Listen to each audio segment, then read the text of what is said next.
This month, a new rural fire authority has come into being, merging the 6 former authorities within Otago. It's the country's largest single rural fire authority and is being led by a Dunedin-based woman. That woman, Dr. Stephanie Rotarangi, joins us to talk about the changes. Good evening. Good evening. Tell us how this authority was formed. The discussion for an enlarged rural fire district has been around in Otago for almost a decade. However, it got momentum in November 2009 when the Otago Mayoral Forum and the Department of Conservation joined forces to discuss the possibility of a merger.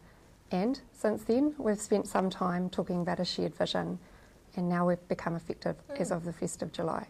So what is your role and what does it involve? So I'm the Principal Rural Fire Officer for the region, which basically means I have responsibility for making sure that everybody is ready to respond, trained to respond, and has the equipment that they need. But by far the majority of my work is in the prevention side of rural fire, making sure it doesn't start in the first place. How many people are in the authority? So we have 7 full-time employees in the authority, scattered around the region, but we also have over 230 volunteers and a number of on-call duty RFOs.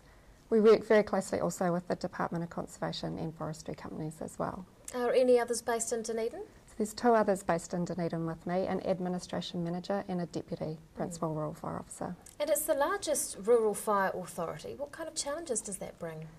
The challenges come more associated with the Otago landscape rather than the physical size of the region.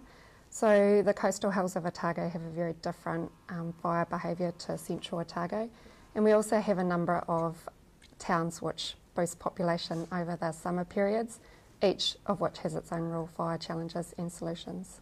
How many hectares is covered by the authority? So it's just under 4.2 million hectares. Which is quite sizable. Tell us some of the biggest fires that Otago volunteers have faced. So Otago volunteer rural fire forces have a proud history of firefighting. Otago has had the most expensive rural fire in Mount Allen, just over the hill near Mosgiel, and also some of the largest wildfires. Some of your viewers may remember the Alexandra fires in 1999, which burnt just over 9,000 hectares.